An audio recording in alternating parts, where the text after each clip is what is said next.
আন্নিয়ংহাসেও ইয়োরোপন সবাই কেমন আছেন? আশা করছি সবাই ভালো আছেন। তাহলে আমার গত ভিডিওতে ছিল পাস্ট টেন্স সম্পর্কে, আজকে আমরা শিখব ফিউচার টেন্স সম্পর্কে। তাহলে ভিডিওটি শুরু করা যাক। শুরুতেই আমি এখানে ডিটেলস কিছু লিখে দিয়েছি আপনাদের বোঝার জন্য, তাহলে আমি এটা আরেকবার বলে দিচ্ছি। ভার্ব স্ট্যাম্প এখানে হচ্ছে লিয়ার অথবা কোয়েও, লিয়ার অথবা যে কোনো একটা হবে। ওই যে একই নিয়মই হবে। যদি নিচে এখানে যদি কোনো কনসোনেন্ট না থাকে তাহলে আমরা সরাসরি লিয়ার বসাই দিব, আর যদি এখানে কনসোনেন্ট থাকে তাহলে আমরা বসাই দিব, আর পাশে এটা সেম থাকবে কোয়েও। তাহলে যদি ভাওয়েল দিয়ে শেষ হয়, এটা স্ট্রাকচারটা একটু ডিফারেন্ট। যদি ভাওয়েল দিয়ে শেষ হয় এটা হচ্ছে ভাওয়েল, যদি ভাওয়েল দিয়ে শেষ হয় তাহলে কোয়েও। তাহলে এখানে আমরা লিখি খাদা মানে হচ্ছে যাওয়া, এটা আমি আর বাংলা লিখছি না। তাহলে এখন আমরা কী করবো? আমরা তো আগেই বলেছি যে ধাটা আমাদের কোনো কাজের নয়। তাহলে এখন এটাকে কী করব? লিয়ারটা আমরা এখানেই বসিয়ে দিব, যেহেতু এখানে আর কোনো কনসোনেন্ট নেই। তাহলে খার কো ইয়ো, খার কোয়েও। তারপরে ফুদা, তাহলে এটা হবে ফুর কো ইয়ো, ফুর কোয়েও। ঠিক আছে, এটা আসলে অনেক সোজা, এটা আসলে এত টেনশন করার বিষয় নয়। তারপরে যদি কনসোনেন্ট দিয়ে শেষ হয়, এবার হচ্ছে কনসোনেন্ট দিয়ে যদি শেষ হয়। আচ্ছা, তাহলে এখানে আমরা দেখি, এখানে আসলে এটা কনসোনেন্ট দিয়ে শেষ হয়েছে।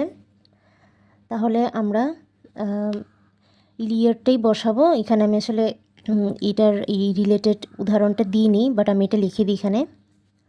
খুংবু হার কইয়ো, খুংবু হার কইয়ো। আবার এখানে দেখি, এখানে হচ্ছে এই যে কনসোনেন্ট দিয়ে শেষ হলো।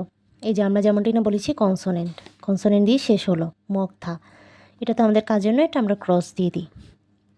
তাহলে মগধা, মগ এইটা হচ্ছে কনসোনেন্ট, তাহলে আমরা এখন এটা বসাতে পারবো।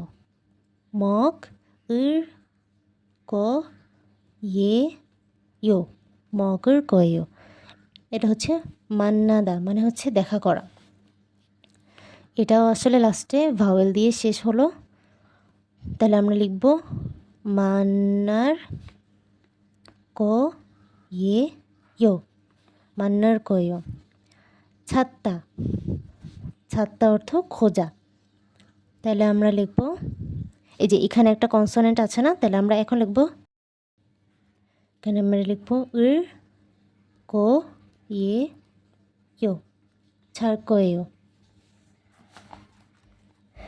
যদি ফিউচার টেন্সের রুলসটা অনেক সোজা, যদি লাস্টে ভাওয়েল দিয়ে শেষ হয় তাহলে আমরা লিয়ার কয়েও দিয়ে লিখব। মানে হচ্ছে এক কথায় এখানে তো কোনো কনসোনেন্ট নেই, এটা শেষ হয়েছে ভাওয়েল দিয়ে, তাই আমরা এটা দিয়ে লিয়ার দিয়ে আমরা কয়েও বসিয়ে দিলাম, খার কয়েও, ফুর কয়েও। আর যদি কনসোনেন্ট দিয়ে শেষ হয়, যেমনটা না এখানে কনসোনেন্ট দিয়ে শেষ হয়েছে, এই যে কনসোনেন্ট, তাহলে আমরা লিখলাম মগধা, এটা হচ্ছে মগর কয়েও। এই যে এই জিনিসটা আমরা বসিয়েছি, মান্নাদা মান্নার কয়েও। বাট এটা হচ্ছে ভাওয়েল দিয়ে শেষ হয়েছে, বাট আমি কেন জানি উদাহরণটা এখানেই দিয়ে দিলাম ভুলে, বাট ইটস ওকে। খুংবুহাদা খুংবুহার কয়েও। তাহলে আশা করছি আপনারা বুঝতে পেরেছেন। অ্যান্ড হ্যাঁ, এটা আসলে একটু কঠিন আপনাদের লাগবে, বাট সবই আসলে প্র্যাকটিসের ব্যাপার। সো আপনারা প্র্যাকটিস করবেন আর ইনশাল্লাহ হয়ে যাবে, আমার বিশ্বাস হয়ে যাবে। কারণ যেহেতু আমি পেরেছি, আমি শিখতে পেরেছি, সো অবভিয়াসলি আপনারাও পারবেন। এটা ব্যাপার না, এটা আসলে কিছুদিন প্র্যাকটিস করলে আপনারা অটোমেটিক্যালি পেরে যাবেন। বাট এখন যারা নতুন আছেন তারা প্লিজ বেশি বেশি শিখবেন, পড়বেন, তাহলে দেখবেন আপনারাও কিন্তু তখন দেখবেন আমার মতো ইজিলি বলতে পারবেন, তখন আর আপনাদের কোনো প্রবলেমও হবে না। তাহলে আজকে ভিডিওটি এখানেই থাক, সবাই ভালো থাকবেন। আসসালামু আলাইকুম।